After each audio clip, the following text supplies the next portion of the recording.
آج میں آپ کو ایک ایسی جگہ دکھانے جا رہا ہوں جو صرف تاریخی نہیں بلکہ روحانی اعتبار سے بھی اہم ہے۔ یہاں روایت کے مطابق توما، جو یشوع مسیح کے شاگرد تھے، ٹھہرے اور لوگوں کو یشوع کا پیغام سناتے رہے۔ یہ مقام ٹیکسلا، پاکستان میں ہے، ایک خاموش، پرسکون اور روحانی ماحول میں لپٹی ہوئی جگہ، جسے دیکھ کر محسوس ہوتا ہے کہ یہاں کبھی خدا کے ایک بندہ کے قدموں کی چاپ گونجی تھی۔ کہا جاتا ہے کہ انہی پتھروں کے بیچ توما لوگوں کو سچائی کی طرف بلاتے تھے۔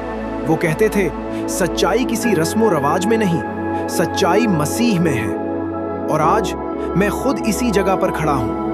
یہی وہ مقام ہے جہاں میں نے بھی دعا کی اور خدا کی حضوری کا ایسا سکون پایا جو الفاظ میں بیان نہیں ہو سکتا۔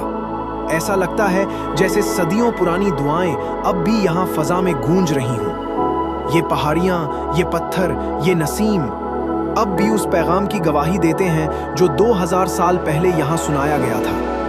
جب میں اس مقام کو دیکھتا ہوں تو ایک ہی بات دل سے نکلتی ہے، یشوع کا نور کسی سرحد کا محتاج نہیں تھا۔ یہ پاکستان کی اس سرزمین تک بھی پہنچا اور یہاں کے دلوں کو بھی چھوا۔ آج میں یہ جگہ آپ کے ساتھ شیئر کر رہا ہوں تاکہ آپ بھی جان سکیں کہ پاکستان کا ٹیکسلا صرف آثار قدیمہ نہیں، یہ خدا کے خادم کی خدمت کی یادگار بھی ہے۔